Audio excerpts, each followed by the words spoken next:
Das heutige Gespräch dreht sich um jüdische Meditation, eine alte und sehr vielfältige Praxis, die doch fast unbekannt ist.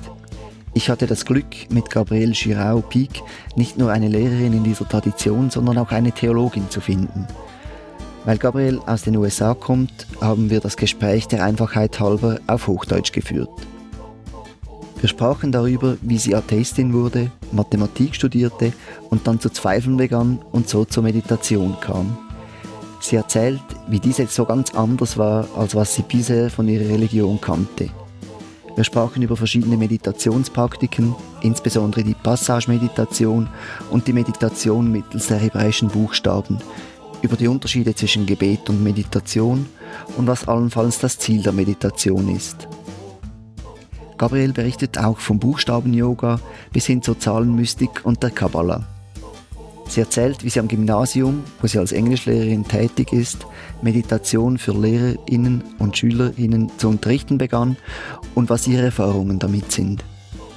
Sie führt aus, warum ihre Online-Kurse bislang exklusiv für Frauen waren und auch, wie die Meditation gegen die Klimakrise und andere Probleme auf der Welt helfen kann.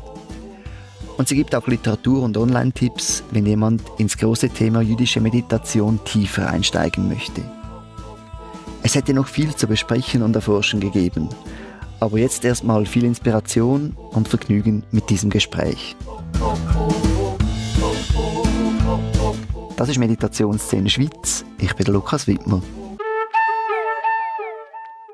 Heute spreche ich mit Gabrielle Giraud-Peak. Sie wurde in Omaha, Nebraska geboren und wuchs in den USA auf.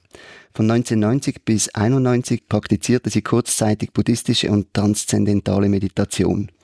1992 nahm sie an einem einjährigen Meditationskurs an der University of California in Berkeley teil, wo sie vergleichende Religionswissenschaft mit Schwerpunkt jüdischer feministischer Theologie studierte. Sie war sehr engagiert in der jüdischen Erneuerungsbewegung mit Fokus auf Spiritualität und kontemplative Praktiken. Durch die Arbeit des orthodoxen Rabbiners Mark Werman entdeckte sie 1993 verschiedene Meditationspraktiken. Eine davon praktiziert sie heute noch, nämlich die der Passage-Meditation des Inders Eknath Easwaran ähnlich ist, welche sie bereits von früher kannte. 1993 bis 1995, während ihres Studiums an der Hebräischen Universität Jerusalem, begann sie diese Form der jüdischen Meditation zu unterrichten. Auch das tut sie heute noch. Seit 2019 unterrichtet sie auch LehrerInnen und SchülerInnen am Gymnasium in Basel, wo sie als Englischlehrerin tätig ist. Während der Pandemie verlegte sie ihr Angebot auf Online-Kurse und konnte selber weitere meditative und spirituelle Praktiken erlernen. Heute unterrichtet sie Meditation online und persönlich in interreligiösen und jüdischen Kontexten, einschließlich in ihrer Synagoge der israelitischen Gemeinde in Basel. Gabrielle, ich freue mich auf das Gespräch mit dir. Danke, dass ich zu dir kommen darf. Danke, dass du hier bist. Ich freue mich auch. Ja, die jüdische Meditation, ich muss zugeben, dass ich darüber noch fast nichts gehört oder gelesen habe. Über jüdische Mystik, ja, aber jüdische Meditation, keine Ahnung. Warum ist das so? Ja, es ist ziemlich so an der Seite. Es ist nicht ein Mainstream in Judentum. Obwohl es eine sehr lange Tradition ist, seit mehr tausende Jahren, so könnte man sagen. Und ich weiß nicht genau, warum. Ich weiß nicht, ob das, weil in Judentum so viel auf die intellektuelle Ebene ist und etwas mehr kontemplativ an der Seite geht. Ist schon eine Frage, dass ich mir selber gefragt habe. Aber das ändert sich sehr viel heute oder seit den 60er Jahren. War vor kurzem, ich denke vor 2 Monaten, ein Online-Seminar für jüdische Meditation und 700 Leute sind gekommen. So, ja, so es findet so eine Nische in das jüdische Leben. Leute so schauen es, aber ein bisschen mit Vorsicht, so. Und auch, ich meine, viele Juden, wenn sie wollten etwas mehr meditative oder kontemplative, sind zu Buddhismus gegangen. Und darum dieser Ausdruck ein Jubu. Ich ja, weiß, so Jack Kornfield, Sharon Salzberg, Ja, genau. Joseph Goldstein, ja, genau. all diese bekannten, sehr bekannten amerikanischen Lehrer, ja, die sind ja zum Buddhismus gegangen. Ja, und darum auch war ein Teil dieser Bewegung in San Francisco in den 60er Jahren, wo sie das so schade fand, weil alle diese Sachen gibt im Judentum auch. Mhm. Und dass so viele Juden dann weg von Judentum gegangen sind und die wollten das schon zeigen. Aber schwierig, so. Du hast ja aber auch einen Umweg gemacht. Im Vorgespräch hast du mir gesagt, mit 13 seist du überzeugende Atheistin geworden. Genau. Und dann, wenn ich jetzt an deine Biografie zurückdenke, dann hast du dann doch mit buddhistischer und transzendentaler Meditation begonnen. Jetzt, ich meine, man kann auch atheistisch meditieren, klar, aber wie wurdest du Atheistin und was brachte dich dann wieder zur Meditation zurück?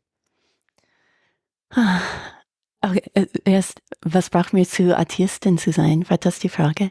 Ja. Zuerst, oh, Also war das eine Gegenbewegung, eine Rebellion gegen das Ja. Elternhaus oder fandest du einfach so, ist nicht mehr nötig und plötzlich kam dieser Wunsch dann wieder zurück? Oder? mhm.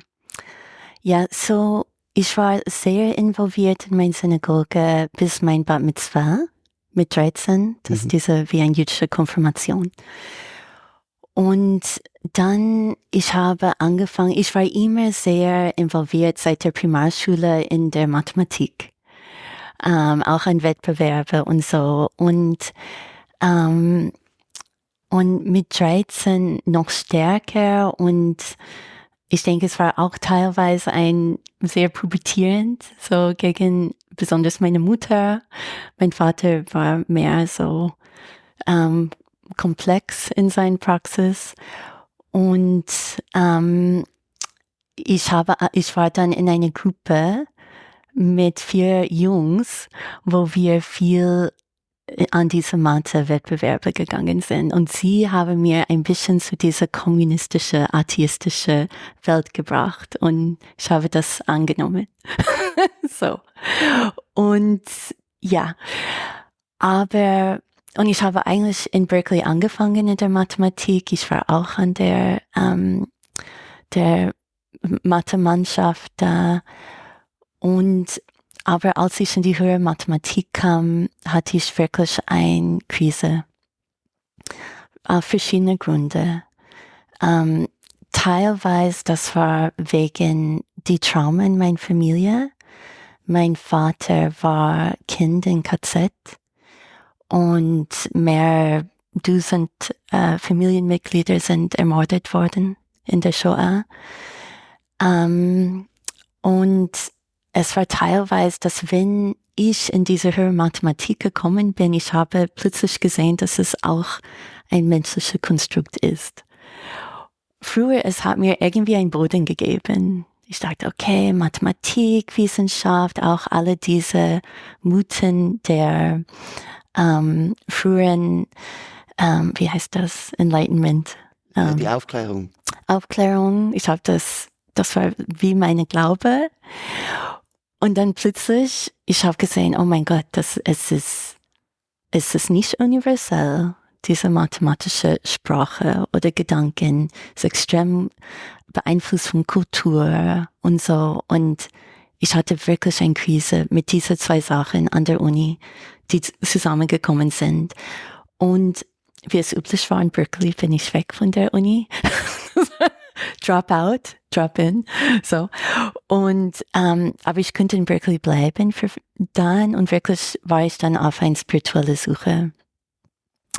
Aber so dieser mathematische, wissenschaftliche Teil von mir hatte schon sehr so Bedenken. Und dann einmal, ich habe gesehen in dieser gratis Studentenzeitung ein Inserat für ein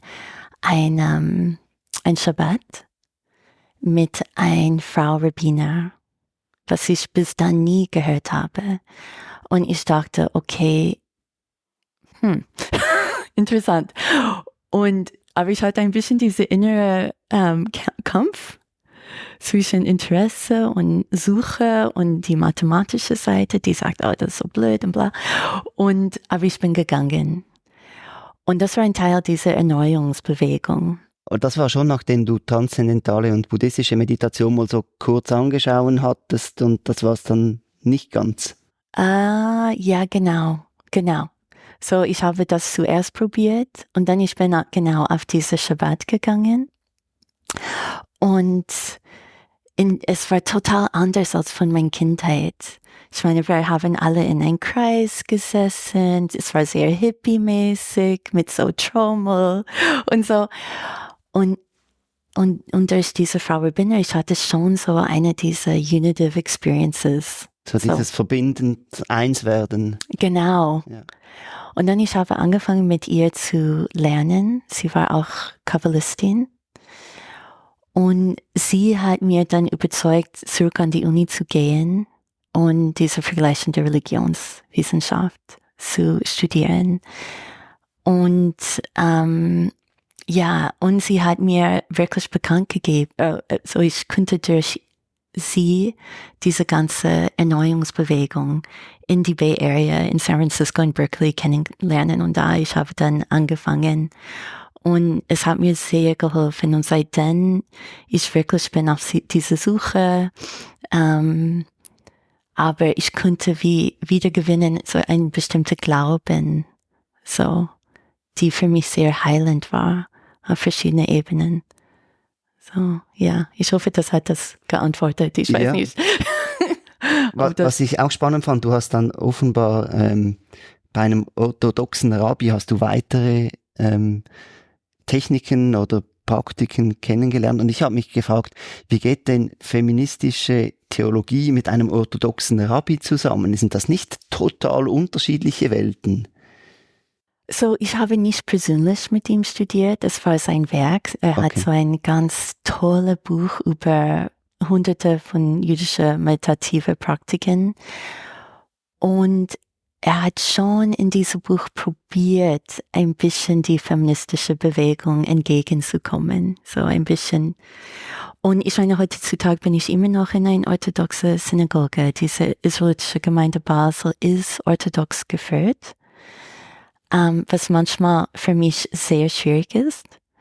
Und darum, ich bin Teil einer Online-Gemeinde, die egalitarisch ist. Aber ich schätze auch sehr viel in die orthodoxe Gemeinde, die Tiefe, die kommt. Und auch jetzt, dass sie sind mir gegenüber offen, dass sie erlauben und unterstützen mich mit diese meditative Praktiken und Kursen und so weiter. Aber es ist nicht immer leicht. Aber irgendwie hier in dieser jüdischen Quartier hier in Basel, ich bin schon ist so klein, dass es ist wie wir brauchen einander. Auch wenn ich theologisch eine andere Meinung habe, wie unser Rabbiner, Herr Dr. Rabbiner Baumol im Moment, wir können sehr gut sprechen miteinander und das schätze ich sehr. So. Was heißt denn orthodox in diesem Zusammenhang? In dieser Gemeinde? Ja, oder im Judentum. Also was zeichnet orthodox aus im Vergleich zu dieser Erneuerungsbewegung, die du genannt hast? So. Also ich wusste zum Beispiel gar nicht, dass es Rabbinerinnen gibt, dass Frauen Rabbi sein können. Das wusste ich gar nicht. Hatte ich irgendwie nicht auf dem Schirm. Ja. Ja, eigentlich die erste war wie 1850 in Berlin. So die Reformation, die jüdische Reformation fang in Berlin inmitten der 19. Jahrhundert an. Ja.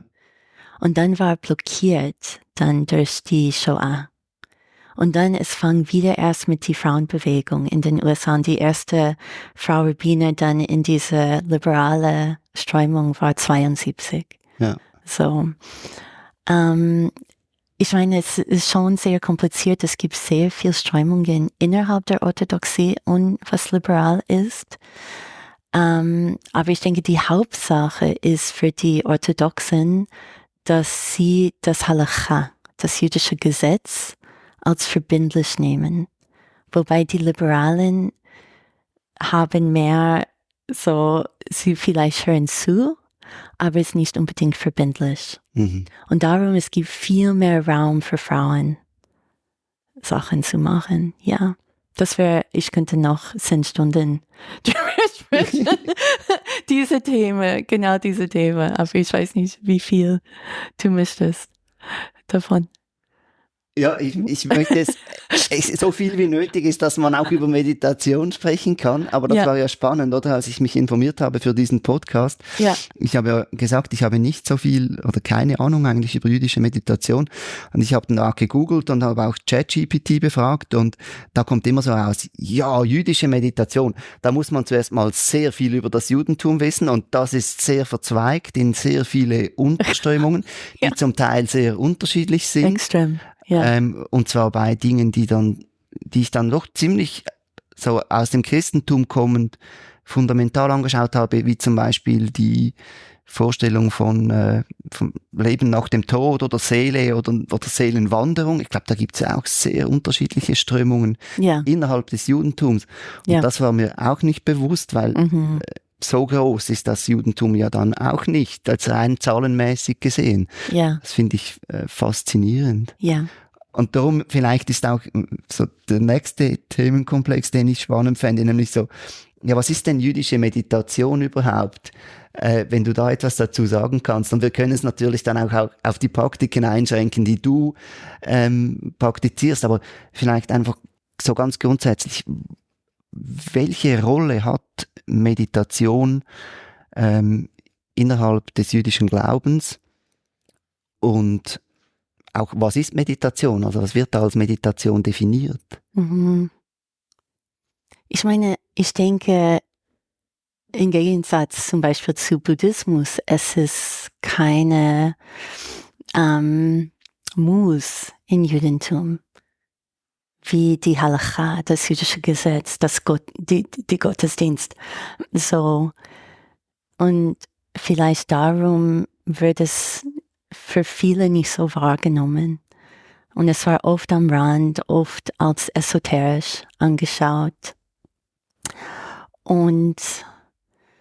Aber es ist wahrscheinlich eine die vielfältigste Meditationspraxis, die es gibt. Es gibt diese Passage-Meditation, was ich mache, die mit den hebräischen Buchstaben. Aber es gibt viel auch mit Atemtechniken, mit in der Natur, mit Bewegung, mit Chants, so auch diese Nigunim. Und ich denke, weil es so vielfältig ist, auch wenn wir so klein sind, das ist sehr schwierig, etwas wirklich allgemein über die jüdische Meditation zu sagen.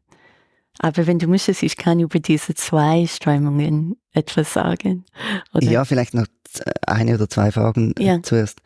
Wenn es so viel gibt, woher kommen diese Arten von Meditation? Also leiten die sich aus der Tora ab oder sind die später quasi aus Interpretationstexten, Auslegungstexten dazugekommen oder woher kommen diese Formen?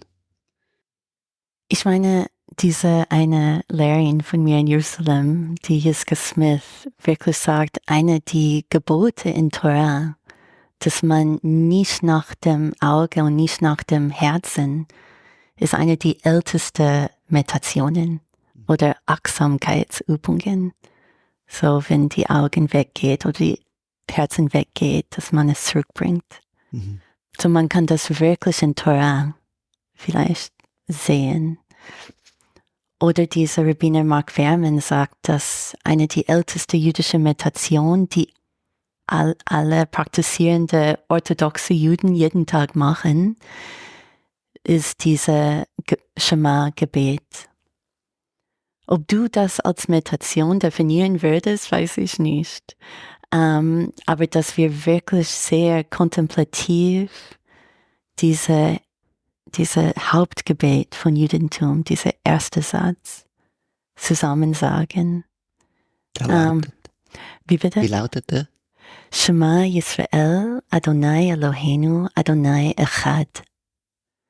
Und das laut ist eine die älteste Meditation. Und das ist auch, wo ich abgeleitet habe durch Maimonides, aus dem Mittelalter, einer der berühmtesten Talmud-Gelehrte, wie er Meditation gemacht hat.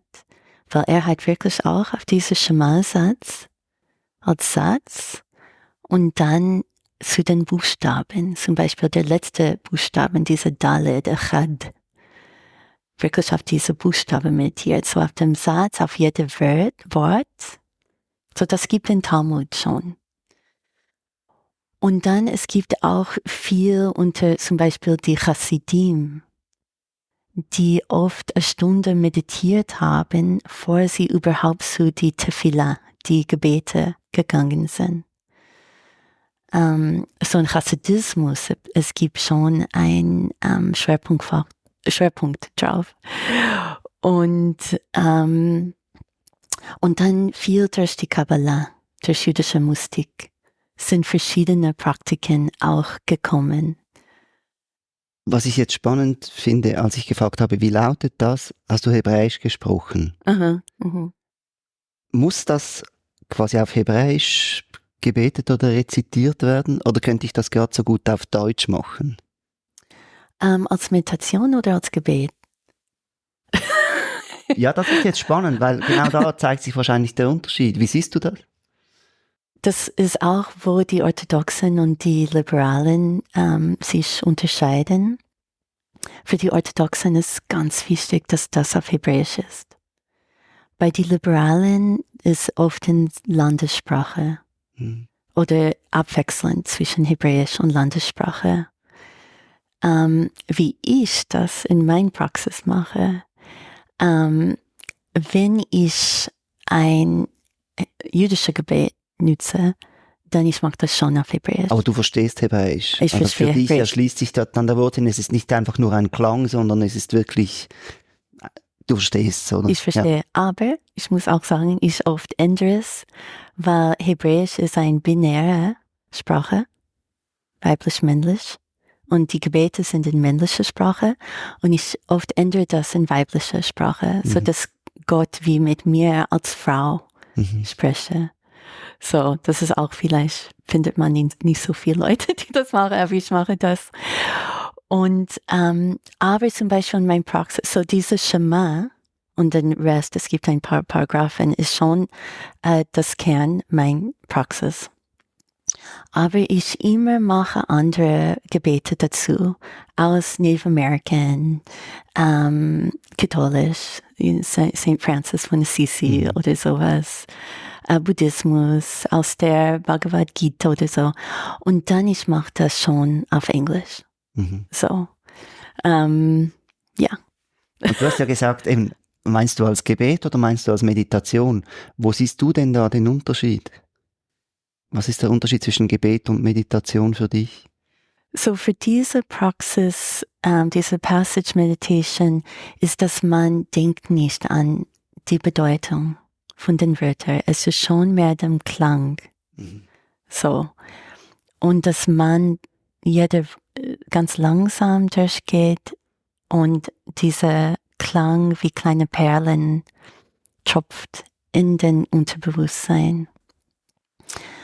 So, für mich, das ist mehr, so ist ein großer Unterschied zu Gebet.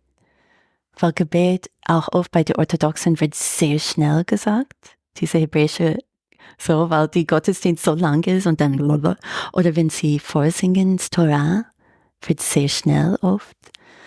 So, das ist ein großer Unterschied für mich, dass bei der Meditation, dass die Gedanken so verlangsamt werden könnte, dass es gibt auch diesen Raum zwischen den Wörtern. Und auch, dass man wirklich schaut, wenn die Gedanken irgendwo gehen, das ganz liebevoll zurückbringen. So.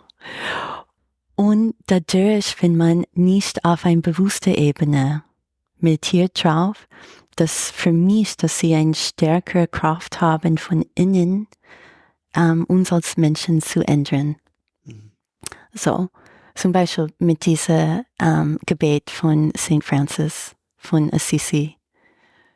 Wenn ich meditiere drauf, ich denke nicht auf die Wörter, aber es geht auf eine tiefere Ebene, dass es kann mich wirklich von innen nach außen ändern.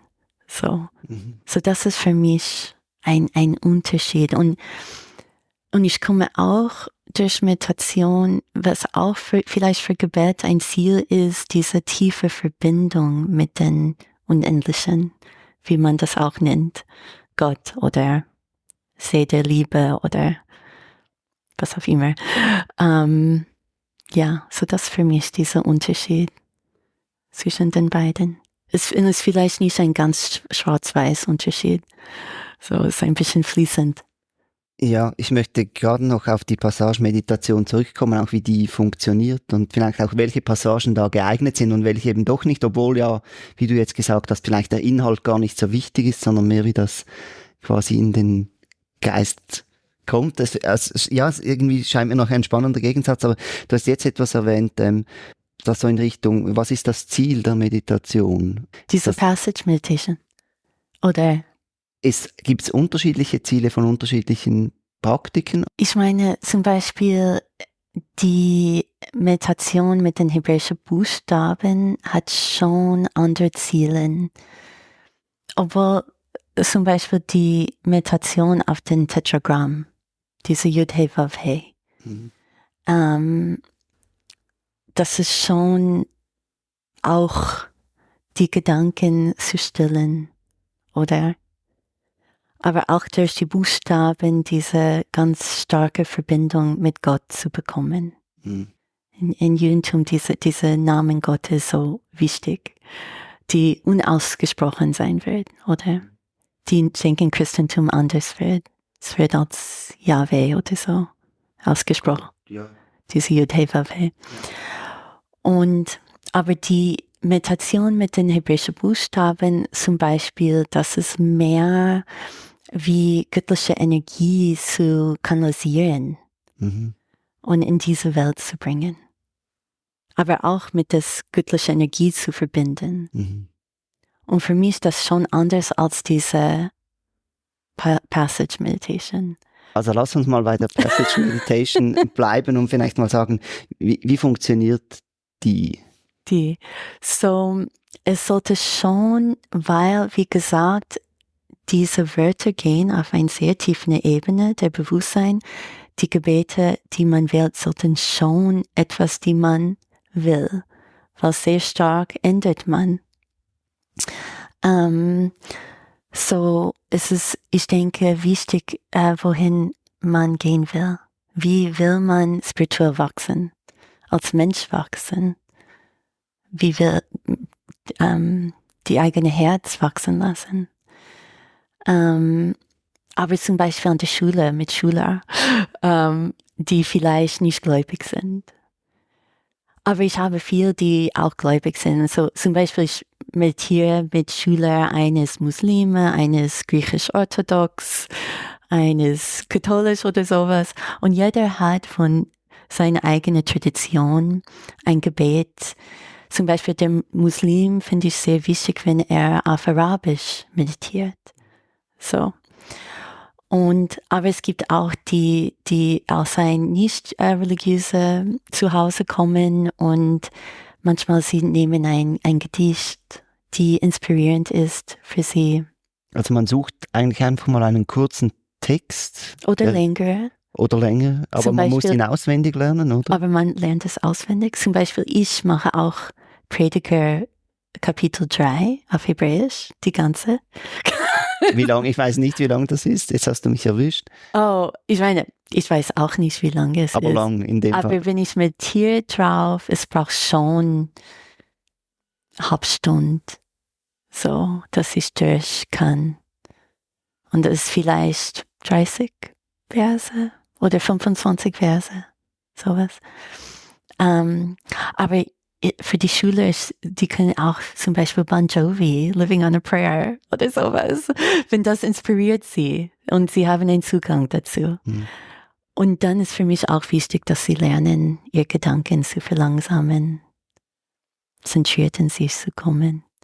So. Also man lernt das dann auswendig und dann setzt man sich und dann beginnt man das wie innerlich zu rezitieren, oder? Genau. Und wiederholt man es oder man geht einfach durch oder wie funktioniert das? Genau, so falls man fertig ist, kann man wieder anfangen oder etwas Neues machen. Mhm. So zum Beispiel bei mir, weil ich immer fange mit diesem Schema an und dann vielleicht im Voraus denke ich, okay, ich möchte auch diese Native American und die Bhagavad Gita zum Beispiel oder ein mystische etwas. So ich habe diese Reihe und ich gehe durch. Und jedes Mal, dass die Gedanken abgelenkt wird, man bringt es zurück auf den gleichen Wort oder das nächste Wort. Ich meine, laut Agnes Eschrin soll man wieder zu Anfang gehen. Und für Anfänger, ich mache das nicht, wenn ich unterrichte, weil die würden einfach aufhören. So, ich sage vielleicht nur zu Anfangssatz oder 1 oder 2 Wörter zurück und dann wieder anfangen, weil das passiert ja der halbe Sekunde oder sowas. Und es ist so wichtig, dass sie lernen, auch liebevoll miteinander mit das umzugehen, wie in jeder Meditationart. Du kennst das? So, ja. So, das ist wie es, so man fängt an, man lernt es auswendig. Man kann auch manchmal einen kleinen Spickzettel haben, so, bis man das wirklich auswendig kennt. Und man geht langsam durch. Und es ist ein bisschen wie eine Kupplung an ein Auto, sagt der Agnes Eschrin, für den Tempo. Und dann kommt immer größere Abstände zwischen die Wörter, wo man wirklich diese Nix erfährt. Und dann kommt etwas rein. Vielleicht man muss diese Kupplung sehen, wie langsam kann ich gehen, ohne dass zu viel reinkommt. Aber wenn es zu schnell ist, erlebt man nicht diesen Raum zwischen die Wörter. Und es ist wirklich diese Schulung des Geistes, das was so wichtig ist. Und dadurch schult man diese mischigene Geist, das wir haben, oder? Und das immer mehr fokussieren wie ein Laser. Und dann hat man diese Fokus. Mhm. Und wenn man diesen Fokus hat? Komplett. Sagen wir mal während der Meditation, nicht außerhalb. Aber ja, ist toll. also lässt man dann zum Beispiel den Text einfach sein und ist nur noch in diesem Zwischenraum, den du vorhin genannt hast? Oder was macht man dann?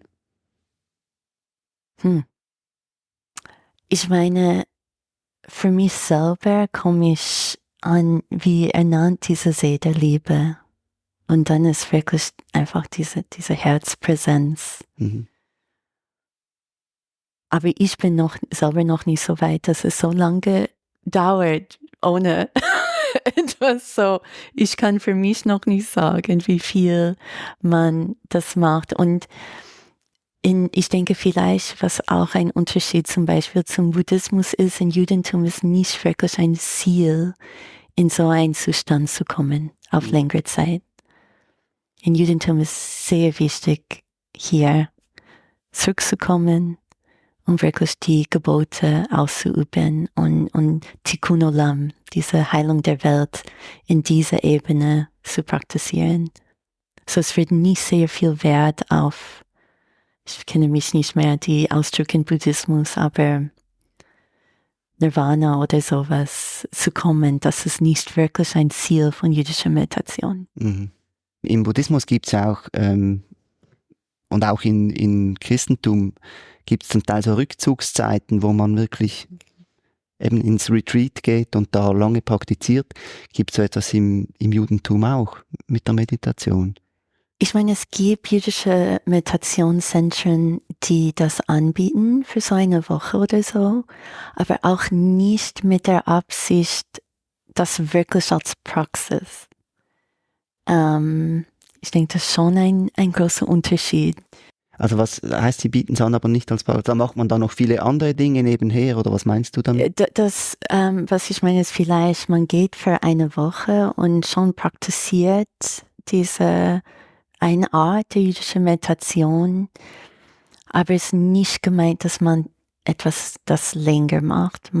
Es ist wirklich mit Absicht, dass man bringt, was man da gelernt hat oder erlebt hat, wieder in die Welt. Diese Tikkun Olam zu machen. Gut, also gibt es beim Buddhismus ja also auch sehr unterschiedliche Ansätze. Im Zen zum Beispiel geht es ja auch sehr darum, nachher in der Welt präsent zu sein Ja, ja. und sich nicht irgendwo in die Höhle zurückzuziehen und nur da zu bleiben. Also ich glaube, da gibt es auch sehr verschiedene Richtungen. Das kann gut sein. Ja, ich kenne mich Ja. nicht so genau aus, aber ja, diese in die Höhle zu gehen oder in ein Kloster zu gehen, das gibt im Judentum nicht. Ja. So. Mhm. Wir haben jetzt über die Passage-Meditation gesprochen. Das andere ist eben die Nutzung der Buchstaben, der hebräischen Buchstaben. Mhm. Wie funktioniert das? So, es ist die Idee, dass in jüdischer Mystik, dass dass Gott die Buchstaben benutzt hat, die Welt zu kreieren. Und zum Beispiel das erste Buchstabe von der Torah ist ein Bet, das ist der zweite Buchstabe, Breshit, am Anfang. Was, der erste Buchstabe ist der zweite? Die erste Buchstabe von der Torah, weil die Torah so am Anfang, Ja. in Genesis 1, oder? Ja. Am Anfang. In Hebräisch ist Breshit. Ah, ja, okay. So die erste Buchstabe der Torah ist diese Bet. Und aber diese Idee, dass die Buchstaben, dass jeder Moment Gott benutzt die Buchstaben, die Welt in Kreation zu bleiben. Und jeder Buchstabe hat eine andere Form, eine andere Bedeutung. So zum Beispiel diese Bet am Anfang der Torah, die Form, es hat so eine Öffnung nach links und es ist wie die ganze Rest der Torah ist rausgekommen aus dieser Bet. Und man kann sehen, die Torah ist aus vielleicht ungefähr 600.000 Buchstaben. Und es ist die Idee, dass die Torah durch die Aleph, die erste Buchstabe, so Aleph Bet, gekommen und diese 6.000 waren ohne, wie sagt man, Punctuation. Ohne Interpunktion, ohne Satzzeichen, ja. Und war wirklich als einfach dieser Strom der Kreation. So man dann kann verschiedene Absätze machen und Bedeutung machen. Auch die Idee, dass was ganz wichtig ist mit den Buchstaben, weil sie sind schwarz. Ich weiß nicht, ob du ein Torah gesehen hast, wie das auf ein Pergament geschrieben wird. Diese schwarze Buchstaben auf dieser ein bisschen weiße Hintergrund. Und man sagt, das ist wie ein schwarzes Feuer auf ein weißes Feuer. Mhm. Und diese weiße Feuer hinten dran ist auch so wichtig wie die Buchstaben selber. Und es gibt diesen Raum für Kreativität, zu verstehen die Bedeutung. Und viele, die wirklich ultraorthodoxen, würden sagen, etwas vielleicht anders, als was ich sage jetzt, weil, wie ich es verstehe, es ist wirklich, gibt einen großen kreativen Raum, zu verstehen Gottes Wille oder sowas. Und es eigentlich auch in traditionelle Judentum und Talmud ist ein heiliger Akt, neue Texte aus alten Texten zu machen und die Kreativität zu benutzen. Das ist ganz wichtig in jüdischer Mystik, die eigene Kreativität zu benutzen, etwas Neues zu machen und diese in Verbindung mit dem Göttlichen zu kommen. So zum Beispiel die Aleph, das ist schon, kommt von, auf Hebräisch heißt Ein Sof, ohne Ende.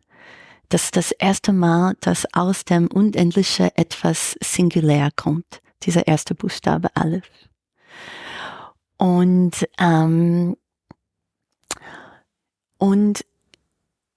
die Form der Aleph kann schon in 3 andere Buchstaben gemacht. Ein Vav und 2 Yud. Und was ganz wichtig ist, jeder Buchstabe hat einen Zahlenwert. Und wenn man diese Zahlenwert zusammenrechnet, hat das gleiche Wert wie diese Yud-He-Vav-He, das Tetragramm. Und man sieht diese sehr nahe Verbindung zwischen Aleph und dieser Anfangsgöttliche. Und dann aus der Aleph kommt dieser Bet, dieser Anfang von der Torah, das hat diesen Wert von 2, ist auch bedeutet ein Haus von. Es hat viel so mit Nährung zu tun. Also es bringt diese Nährung für die restlichen Buchstaben. Und dann kommt ein Gimel danach, ist so wie empfängt diese Bett, diese göttliche Energie von dem Bett. Und man kann wirklich diese Fülle der göttlichen Energie spüren. Aber zum Beispiel, wenn ich unterrichte Gimel, ist für mich ganz wichtig, ist wie ein bisschen wie ein Stiefel der Form. Und für mich ist wichtig, dass man diese Absatz benutzt, wirklich geerdet zu bleiben, wenn man fängt an, diese göttliche Energie zu strömen durch sich, dass das auch geerdet wird. Und das geht weiter durch jede Buchstabe. So, ja. Ja, wenn du das unterrichtest, also wie funktioniert das? Man befasst sich zuerst mal intellektuell mit einem Buchstaben oder wo ist dann der Start? Genau, so dass wir wirklich, wo ich unterrichte, intellektuell mit einem Text über die Buchstaben, die verschiedene Bedeutungen es hat, die verschiedene Bedeutungen von einer Form. Zum Beispiel, denn Aleph ist auch wie ein Stier, hat so auch eine Bedeutung. Eigentlich der Aleph, ich denke Althebräisch bedeutet Rind. Mhm. So man sieht diese Bedeutung. Dann auch die Zahlenwert ist extrem wichtig in jüdischer Mystik, diese Gematria. Ich weiß nicht, ob du das kennst. Diese Bilder, wo es dann so Nicht die ganz viele kleine Zahlen überall sind, das nicht die? Vielleicht Teil davon, aber es ist wirklich, dass man nimmt ein Wort oder ein Buchstabe und kalkuliert das Zahlenwert und dann ein anderes Wort wird das gleiche Wert. Es gibt irgendwie eine Verbindung. Mhm. Es gibt Leute, die denken, das ist ganz blöd. So, man kann das nehmen oder nicht, wie es ist. So, aber ich mache das auch. Und nach wir wirklich so verschiedene Formen und Ideen und Konzepte zu jeder Buchstabe gelernt habe, dann mache ich irgendeine Meditation dazu. Es kann mit dem Form sein. Zum Beispiel, dass man entweder mit dem Finger oder im Geist wirklich fängt an, diese Aleph zu zeichnen und schauen, wie diese Unendliche in eine Singularität kommen kann.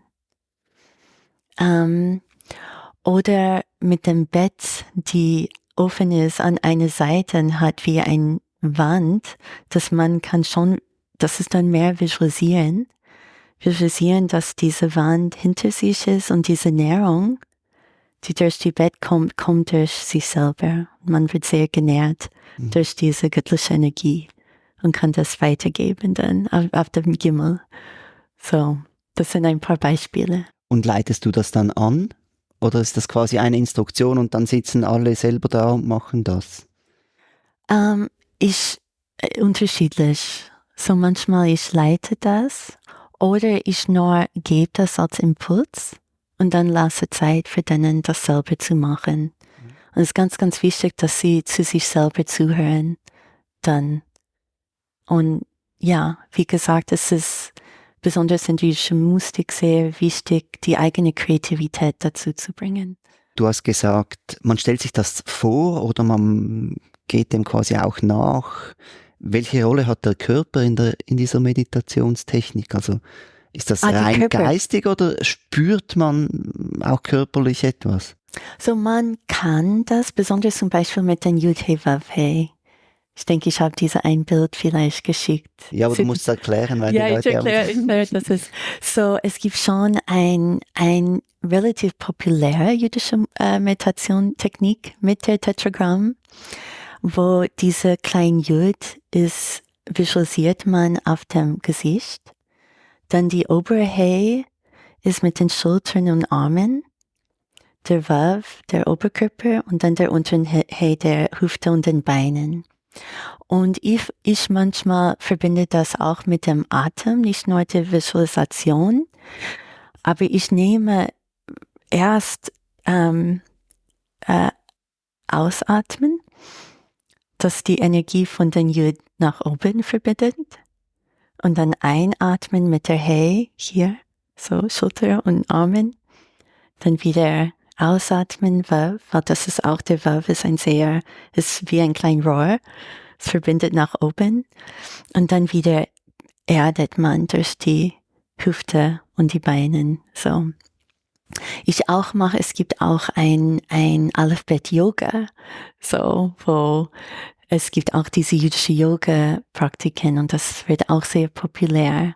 Und dann ich verbinde jeder Buchstabe mit einer anderen Yoga-Position. Ja. So man kann das auch machen.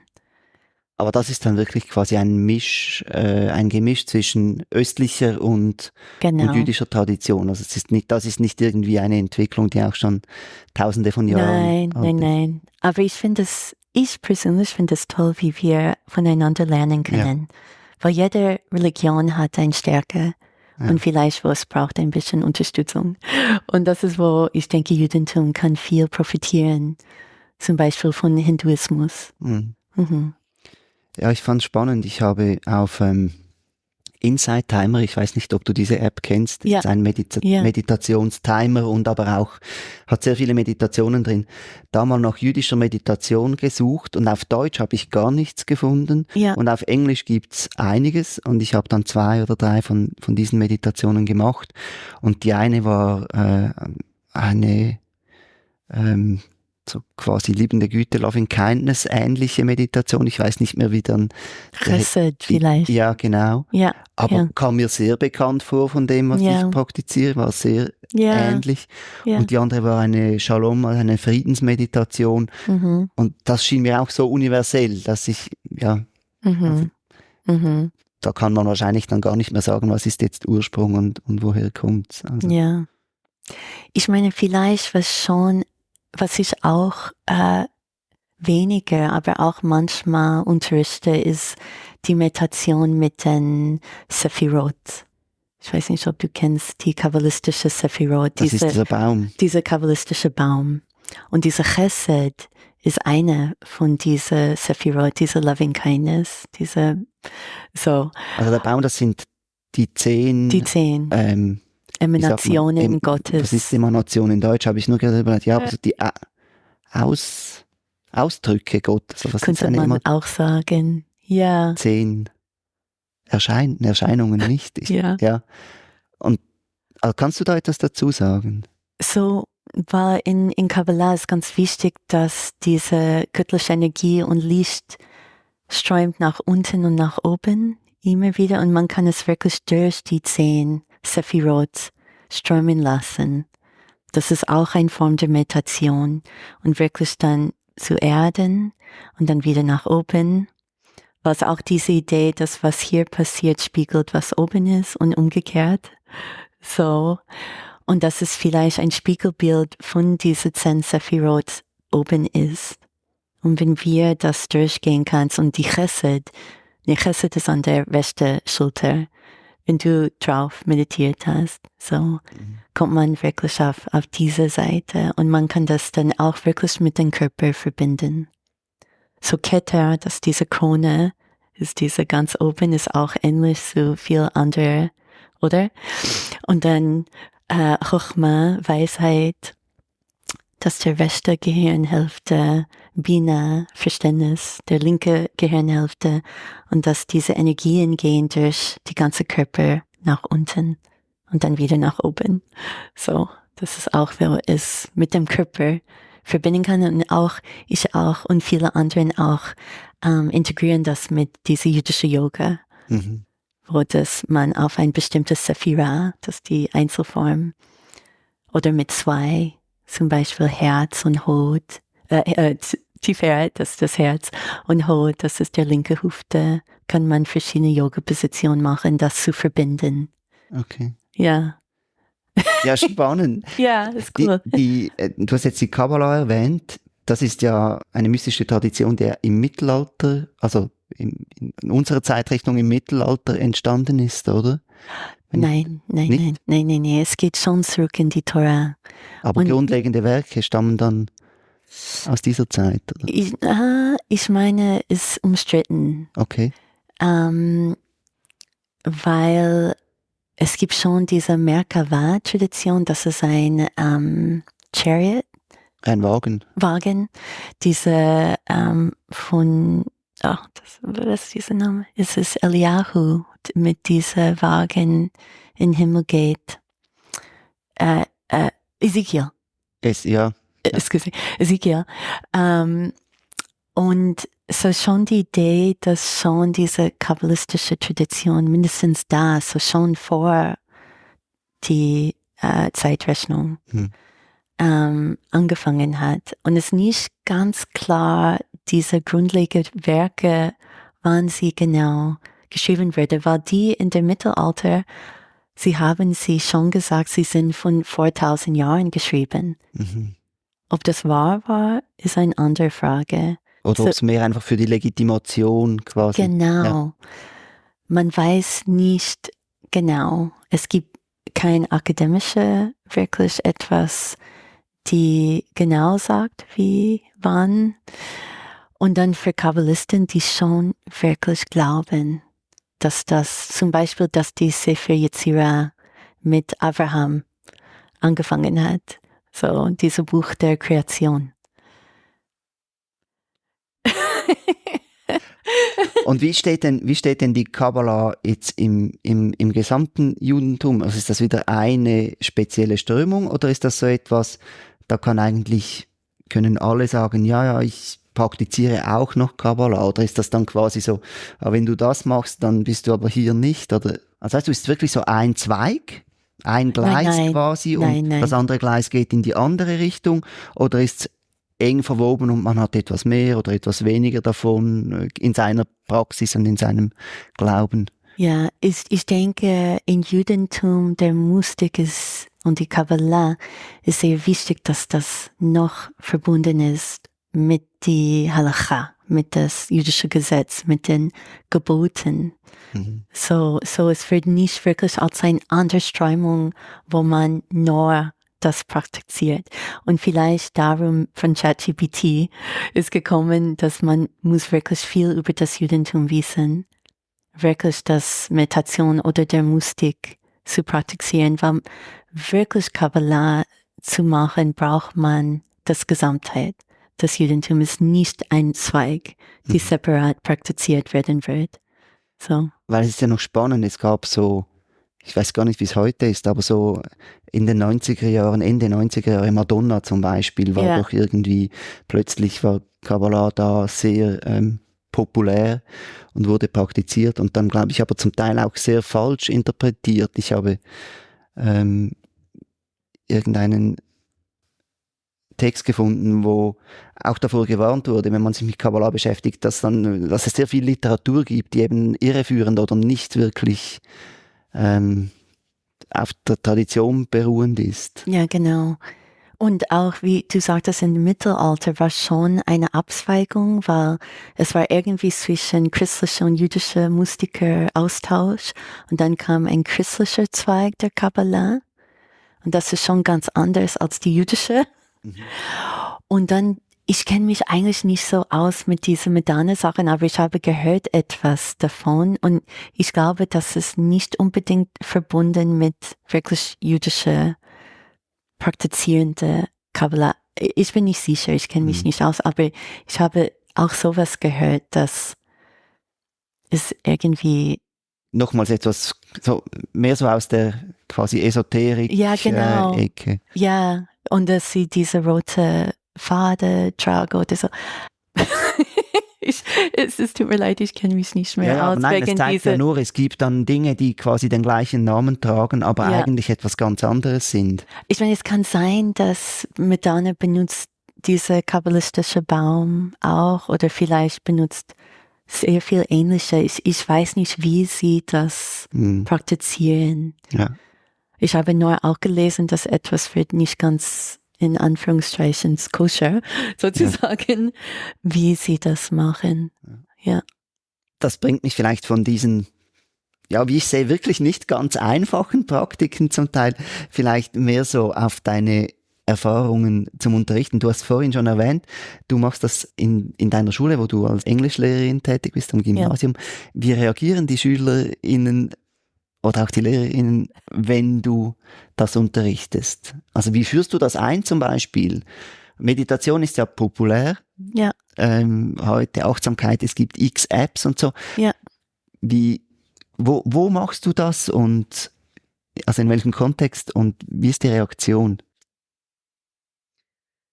So, ich bin auf meinen Rektor gegangen und gefragt, ob ich könnte für Lehrer zuerst einen Meditationskurs anbieten, weil ja, man merkt, wie die Lehrer sehr gestresst sind. Es ist eine sehr stressvolle Arbeit. Ich denke, es war ein Recherchier, das innerhalb einer Stunde gibt wie 80 Ablenkungen für eine Lehrer oder Lehrerin oder sowas, jede Stunde mindestens. Und er war sehr positiv drauf und so bei einer Lehrkonferenz, ich habe es eingeführt, gesagt, was ich machen wollte und für die interessiert sind, könnte mitmachen. Der Rektor hat mir auch ein paar Stunden bezahlt dafür. Und wir haben dann eine Stunde gefunden in ein Klassenzimmer. Und ich habe aber diese Passage-Meditation gemacht und verschiedene Passagen gebracht aus verschiedenen Traditionen, aus der Islam, Buddhismus, so, aber auch für humanistische Atheisten oder so. Und ja, und dass wir dann mehrmals so haben probiert, wirklich einmal der Woche zu treffen, zu meditieren. Und das hat dann entwickelt, wirklich so eine Kerngruppe. Und was war schön, mein Gymnasium ist gegenüber der Münster, ist der Gymnasium am Münsterplatz. Und der Münster hat diese kleine Katharina-Kapelle. Und so, wir sind auch manchmal dorthin gegangen. Viele Juden würden vielleicht das nicht machen in eine christliche Umgebung, aber für mich ist das kein Problem. Und das war wirklich sehr, sehr schön. Und für mich, was ist ganz wichtig, ist immer zu reflektieren nach der Meditation. Nicht, dass jedes Mal jeder kann etwas sagen, aber ich immer probiere, mit jeder Person eine Reflexion zu machen. Wie war es? Was haben die Gedanken gemacht? Und auch von beides Kabbalah und Ignace Eschren, wo sie zusammenkamen, ist sehr wichtig, die mystische Literatur zu lesen. So, ich habe immer probiert, vielleicht 10 Minuten am Ende, dass wir eine Lektur zusammenlesen. Und dann bei den Schülerinnen... Darf ich noch zu den Lehrerinnen fragen? Ja. Also das heißt, es sind einfach die gekommen, die Interesse hatten, nehme ich an. Genau. Gab es auch kritische Stimmen, die gesagt haben, ja, das ist irgendwie... Ja. Oh ja, als ich bei der Lehrkonferenz das vorgestellt habe, waren ein paar hinten, die gelacht haben oder ein paar zu mir danach gekommen sind und haben gesagt, hey, das gehört nicht an der Schule. Was sind die Ängste, die sie haben oder die Bedenken? Ich denke, die gesagt haben, das gehört nicht an die Schule, war einerseits, die findet das wirklich eine persönliche Praxis, die dazu nicht gehört. Und zweitens, dass etwas so religiös wäre, nicht an der Schule sein soll. Mhm. So, und dass sie fand es so wie esoterisch oder etwas. Mhm. Aber wie gesagt, mein Rektor war wirklich hinter mir. Und ich könnte das. Und ich meine, 95% fand es cool. Ja, ja. Sie dachte wirklich, wow, wir brauchen diese Wellness, diese Lehrer und Lehrerinnen und war sehr dankbar. Mhm. So, es war nur ein paar. Und hat sich das dann auch verändert jetzt über die Jahre, wo du das anbietest? Also weißt du, ist das mittlerweile einfach akzeptiert? Oder ist das immer noch etwa ähnlich? Ein paar finden immer noch so, eher nicht. Vielleicht, aber sie sagen mir nicht. Ja. Also in dem Sinne ist es akzeptiert. Ja, ist total akzeptiert. Leider, ich könnte letztes Jahr es nicht machen, weil wegen mein Stundenplan ist nicht gegangen.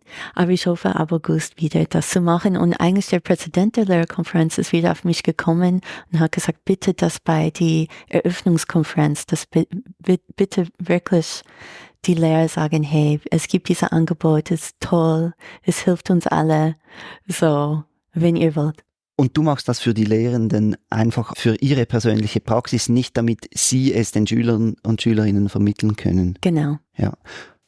Und jetzt habe ich dich vorhin unterbrochen. Du wolltest auch noch sagen, wie es bei den SchülerInnen ankam. Wegen den Schülern ist schon für mich wichtig, ob sie unter 18 sind oder über 18. Weil die Passage Meditation oder was Agnes Escheren gesagt hat, ist so wirklich nicht unter 18 praktiziert. Warum nicht? Ich finde es irgendwie vielleicht ein bisschen gefährlich von die Stärke, die es hat. Okay. So, wenn sie unter 18 sind, ich praktiziere mehr ein bisschen Achtsamkeitsübung oder geführte Meditationen, oder vielleicht kennst du die mit dem Wolken. So ein Gedanke ist wie ein Wolken und dann sie das weg und ein blauer Himmel oder sowas. Ja.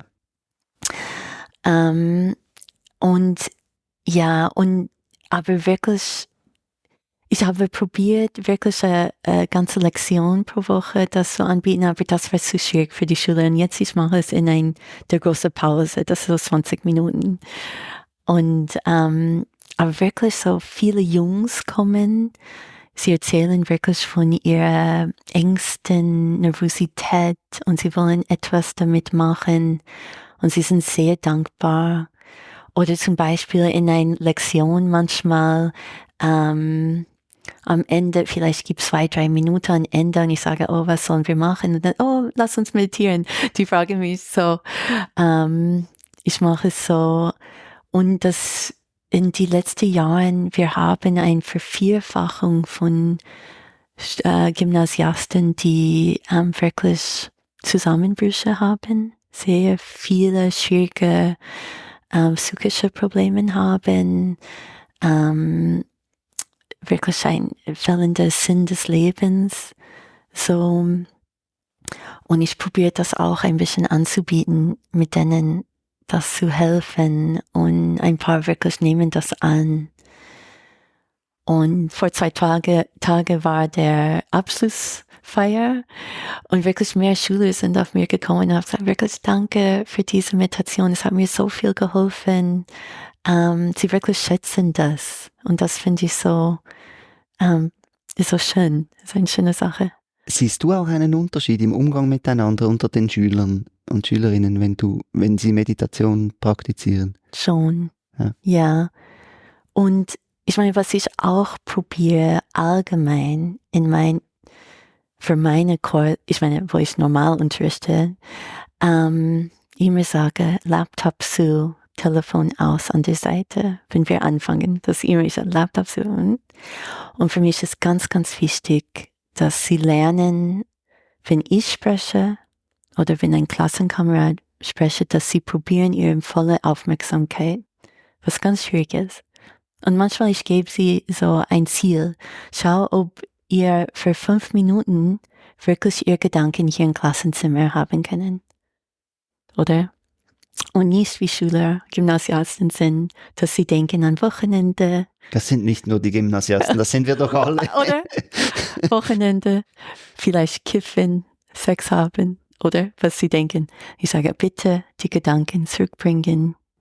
Hier nur in 5 Minuten. Und bitte, wenn ich spreche, probiere deine ganze Aufmerksamkeit auf mich. Aber auch aus Respekt und zu lernen von den anderen Schülern. Und auch sie profitieren davon. Ich sage, dann musst du nicht mehr so viel lernen außerhalb. Wenn du wirklich präsent hier sein kannst, musst du nicht so viel außerhalb lernen. So ist es auch ein Win-Win-Situation. So, ja.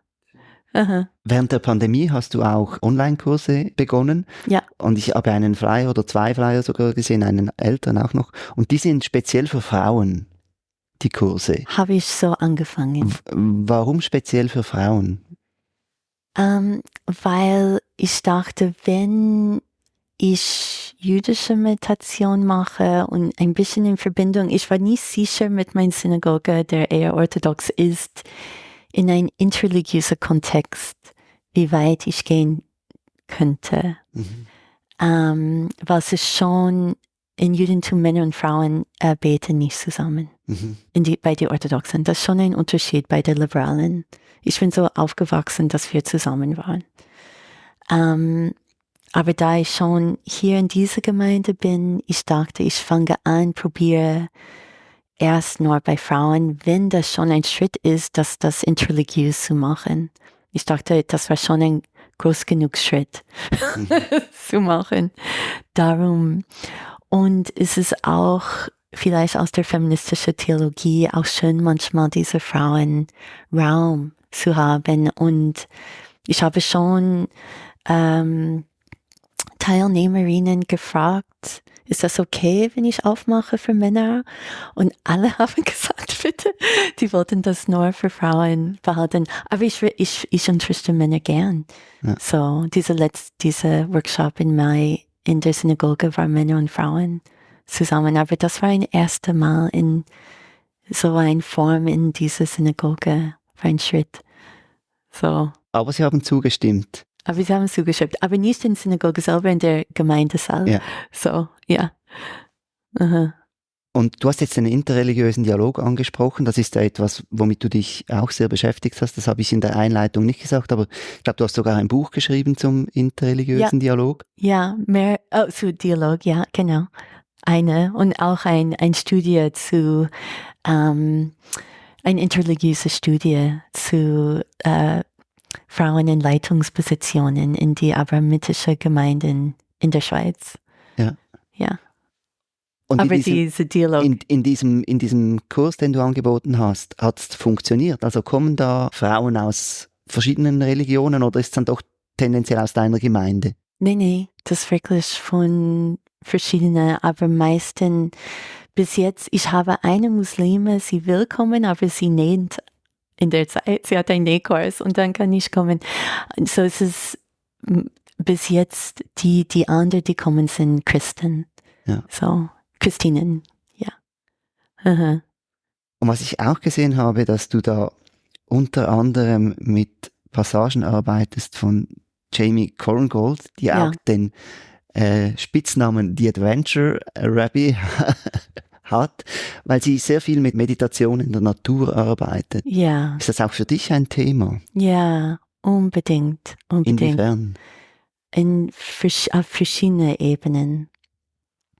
Eine wirklich wiederherzustellen, diese Verbindung mit der Natur und für mich ganz, ganz wichtig für die Umweltkrise und wie Korengold das darstellt auf verschiedene Arten und Weise, wie Meditationspraxis innerhalb der jüdischen Tradition die Umwelt helfen kann. Kannst du da ein wenig etwas dazu sagen? Ja, zum Beispiel Shabbat oder Sabbat auf Deutsch. Es kommt von das hebräische Wort Lashevet, zu sitzen. So, Shabbat ist eigentlich diese Zeit, wo man nichts tun und man sitzt, sozusagen. Und man lernt, man muss nicht etwas produzieren. Und ist super, ich liebe dieses Buch von ihr, diese God in the Wilderness, weil sie wirklich beschreibt, wie ein Sabbat zu haben, ist so gut für die Umwelt, für uns, für unsere Psyche, zu verlangsamen und ein Gegenpol zu dieser Konsumierung-Kultur, wo wir müssen immer konsumieren, so. Und was das macht für die Umwelt.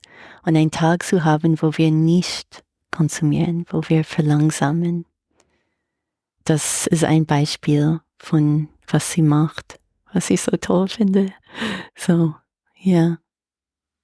Also diesen Gegenpol setzen zur Konsumgesellschaft. Und das ist schon innerhalb des Judentums oder innerhalb der Bibel mit dieser Sabbatjahr nach 7 Jahren oder nach 50 Jahren, oder? Kennst du das? Nein, kenne ich nicht, sag noch mehr. Ich habe es auch nicht auswendig. Ich denke, nach 7 Jahren muss man immer wieder ein Feld liegen lassen. Und dann ist rotiert, dass man wirklich mehr in Einklang mit der Natur ist. Und dann nach 50 Jahren, es gibt etwas auch nicht. Auch in der Landwirtschaft, oder? Auch in der Landwirtschaft, ja. So, und das war schon in der Bibel, ist nicht Neues. Und der Bibel ist auch ganz wichtig, zum Beispiel, ich meine, eine Teil ist schwierig, wo, wenn man eine Armee hat und ein Staat übernimmt, aber schon gibt Anweisungen, wie man mit den Bäumen geht. So, dass man darf nicht Bäume abhacken oder so. So, es war schon viel Gedanken damit und sie bringt das wirklich auf den Punkt in ein sehr, wirklich super. Ich kann das sehr empfehlen, dieses Buch von ihr. Und, oder auch verschiedene Psalmen, die bringen, wie bei stille Wassern zu sitzen und meditieren. Wie man das, und das finde ich dann auch ein super Passage, die man auch in die Natur gehen kann. Aber diese Naturmeditation ist auch seit Jahrhundert ganz wichtig in das Judentum. Oder der Baal Shem Tov, der Gründer der Chassidismus, hat das sehr viel gemacht. Oder ins Wald, in Feld gegangen und wirklich mit der Natur in Einklang zu kommen. Das ist die Natur. Wir haben ja sehr viele Herausforderungen. Gibt es noch andere Dinge, wo du denkst, ja, da hilft die Meditation wirklich auch der ganzen Gesellschaft? Ja, unbedingt. Ich meine, für mich persönlich, ich denke, Meditation ist die Fundament, das man braucht, überhaupt Änderungen in der Gesellschaft zu machen. Weil durch Meditation erlebt man, nicht nur als Gedanken, aber wirklich erlebt man die Verbundenheit von alles. Und ohne das langfristig etwas zu ändern, ich finde es sehr schwierig. So darum für mich ist Meditation die Hauptsache, wirklich. Überhaupt diese Tikkun Olam, die Heilung der Welt zu machen.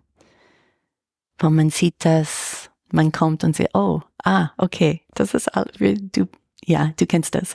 Oder dieser andere Blick, dass wenn man kommt mit dieser andere Blick, dass wir eigentlich eins sind. Mhm. So, das macht einen Unterschied, wie man handelt in der Welt. Und ich liebe, der Agnes Eschren hat eine super Metapher. Er sagt, der Meditation ist wie ein, wie heißt dieser Sport mit dieser lange Ding? Und man Speerwurf? Nee, man rennt und dann geht Stabhochsprung. Wie heißt das? Stabhochsprung. Stabhochsprung. Und das, wenn man einfach steht da und probiert, man kommt nicht über, man muss zurückgehen und dann rennen. Und diese Meditation jeden Tag ist diese Zurückgehen, die uns hilft, über diese Hürde zu kommen. So, ich finde das so eine tolle Metapher. Schöne Metapher. Ja. Du meditierst jetzt persönlich über 30 Jahre. Wenn du zurückblickst, was glaubst du, wie hat dich die Meditation verändert? Ich meine, klar, man wird älter und man verändert sich sowieso. Zum Teil ist es vielleicht schwierig zu sagen. Aber gibt es Dinge, wo du wirklich sagst, ja, ich glaube, so hat mich die Meditation verändert? Ich denke, eine große Sache für mich, besonders was ich am Anfang erwähnt habe, wegen dieser Trauma in meiner Familie, weil zum Beispiel ich könnte jeden Tag mein ganzes Leben trauern und nicht genug trauern, dass wir so viel verloren haben. Und die Meditation hat mir wie einen Zugang gegeben zu einer anderen Ebene, wie ich damit umgehen kann, wo ich wirklich auf diese See der Liebe darunter kommen kann und diese Liebe auch in die Welt bringen kann. Und ja, so ich denke, das hat mich sehr geändert, dass ich nicht nur überwältigt bin von dieser Welle von Trauer, sondern dass ich eine innere Ruhe haben kann, diese Verbindung zu dieser tiefen Ebene haben kann und auch mit viel Liebe und Freude jeden Tag kommen kann. Hat sich auch dein Bild von Gott verändert durch die Meditation? Oder hast du sowieso keines? Deine Vorstellung vielleicht besser als Bild. Ja, ich habe keine so genaue Vorstellung. Es war ein bisschen lustig vielleicht, aber wegen dieser Corona-Pandemie, ich hatte schon einmal so ein bisschen eine mystische Erfahrung, wo ich habe es erlebt, wirklich als dieser Virus. So, weißt du, der Gott ist dieser Globus und dann diese kleinen Dinge kommen raus und dann gehen wieder rein. So. Ja, und das hilft mir da, so dass ich sehe, wir sind eine Masse irgendwie und wir kommen individuell raus hier und da und dann gehen wieder rein. Aber ja, für mich ist es eher diese Herzgefühl, so, als wirklich so eine intellektuelle Vorstellung. Wir haben jetzt über verschiedene Arten gesprochen und ich hatte immer das Gefühl, super spannend, aber wir sind immer noch sehr an der Oberfläche. Wenn man oder auch die Zuhörenden mehr wissen möchten, wo findet man weitere Informationen über die jüdische Meditation? Schon schwierig auf Deutsch. Ja. Das ist nicht leicht. Gibt es gute Bücher auf Englisch? Aber es gibt sehr gute Bücher auf Englisch. Dieser eine würde ich sehr empfehlen, von Rabbiner Mark Verman, The History and Variety of Jewish Meditation. Ich denke, das ist wirklich ein guter Anfang. Und danach gibt auch ein Buch, Jewish Meditation von R.A. Kaplan. Das ist auch wie ein Standard. War auch in diese Mischung in der 60er Jahren ein Rabbiner, Alan Loy oder Lou, hat auch über jüdische Meditation geschrieben. Das ist auch gut. Und dann es gibt verschiedene wirklich jüdische spirituelle Instituten mit guten Webseiten, wo man etwas finden kann. Zum Beispiel the Institute for Jewish Spirituality. Das ist auch ein guter Anfang. Dann Applied Jewish Spirituality, das ist, wo diese eine Yiska Smith auch unterrichtet. Und dann ein anderer, ich vergesse, es heißt entweder Or Halev oder Makom Halev. Habe ich vergessen. Ich kann das sonst dann gut auch in die Shownotes, den Link einfach noch reintun. Ja, genau. Das ist mit, wie heißt der Rabbiner? James Meisel, glaube ich, macht auch super. Er macht auch Retreats. Auch in Israel gibt es Retreats. Ich denke auch auf Englisch. Ja. Und in der Schweiz?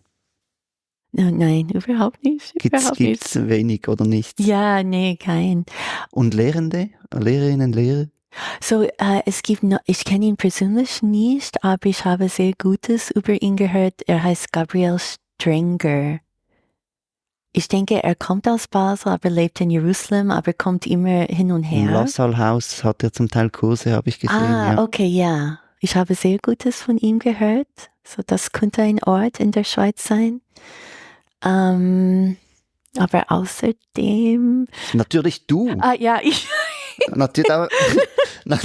Ja, bei mir. Du bietest auch immer wieder Kurse an. Einer ist gerade gestartet, wenn dann dieser Podcast rauskommt. Ja. Wie findet man die? Du hast ja keine Website bis jetzt, oder? Das ist mein nächstes Ziel. Eigentlich mein nächstes Ziel ist überhaupt mein LinkedIn-Profil zu machen oder richtig zu machen und dann eine Webseite zu machen. Also wenn du eine hast, kannst du mir sie gerne schicken, dann kann ich es noch verlinken, aber bis dann einfach, am besten einfach googeln nach deinem Namen und dann findet man, ob gerade ein Kurs läuft, oder? Ja, oder du kannst mir ein E-Mail und dann Kursnoten geben. Sie können mir ein E-Mail schicken. Mache ich und so, dann, dass kein Spam kommt, ja. Ja, genau. So, ja, immer wieder und ja, ich mache, nach die Podcasts rauskommen, die nächste Staffel mit den Buchstaben. Aber vielleicht, ich habe noch die Ende Oktober anfängt mit 3 Buchstaben für über 6 Wochen. Ja. Und danach, ich habe noch nicht geplant. Ich bin eigentlich auch, ich müsste mehr rausfinden, was Leute wollen. So. Und dann kann ich das. Ich habe auch gedacht über zum Beispiel, was so wenig jüdische Mustikerinnen gibt in der Geschichte. Vielleicht etwas damit, auch wirklich jüdische Frauen kabbalistische Praktiken zu geben. Ich auch, weil ich selber in die Wechseljahr bin, habe ich gedacht, etwas mit jüdischer Mystik und die Wechseljahren und besonders, weil das jüdische Kalender geht um den Mond und diese Zyklus. Und viele Frauen in den Wechseljahren haben so viel Beschwerden, ob dadurch auch ein bisschen Linderung kommen könnte. Ja. Ich sehe, du hast viele Ideen. Ja, aber ich muss sie ausführen. Neben den Arbeit am Gymnasium. Darum, es braucht ein bisschen Zeit immer. War sehr, sehr spannend für mich. Ich danke dir ganz, ganz herzlich, Gabriele, für dieses Gespräch, dass du dir Zeit genommen hast für dieses Gespräch. Ja, sehr gern gemacht. Wirklich danke dir. Toda rabba. Danke.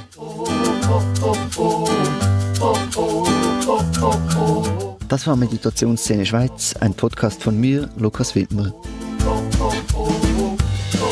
Es würde mich freuen, wenn du diesen Podcast weiterempfiehlst oder in deiner Lieblings-App eine kurze Bewertung schreibst. Das hilft, dass er besser aufgefunden wird. Auch freue ich mich über deine Gedanken und Vorschläge für weitere interessante GesprächspartnerInnen. Eine gute Zeit und bis zum nächsten Mal.